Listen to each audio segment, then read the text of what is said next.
সংস্কার শেষ না হওয়া পর্যন্ত নির্বাচন নয়, বরং ডক্টর ইউনূস ক্ষমতায় থাক।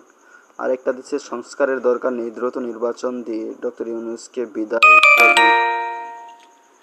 আপনারা দেখতে পাচ্ছেন যে এখানে ডক্টর ইউনূসকে রেখে, মানে আগে সংস্কারের কথায় শতকরা 98% জনগণ, আর সংস্কার দরকার নেই, দ্রুত নির্বাচন দিয়ে ডক্টর ইউনূসকে বিদায় নিক, এটা মাত্র শতকরা 2% লোক। লজ্জা হয় না তাদের, বিএনপি লোকদের? কিভাবে বলে যে জনগণ চায় নির্বাচন? আরে গাদা, নির্বাচন জনগণ চায় না, নির্বাচন জনগণ চায় না, বরঞ্চ তোরা চাস। এর জন্য তোরা নির্বাচন করিস। চাঁদাবাজি করতে পারিস না, মানুষে বাধা দেয়। গাট খাইতে পারিস না, মানুষে বাধা দেয়। বাজার টেম্পো স্ট্যান্ড থেকে করতে পারিস না, মানুষে বাধা দেয়, ক্ষমতায় কেউ নাই। তোদের এই চাঁদাবাজির জন্য তোরা খাওয়ার চিন্তা করে এরকম করতেছিস। তো শরম আছে? শরম বলতে কোনো শব্দই তোদের মধ্যে নাই গা।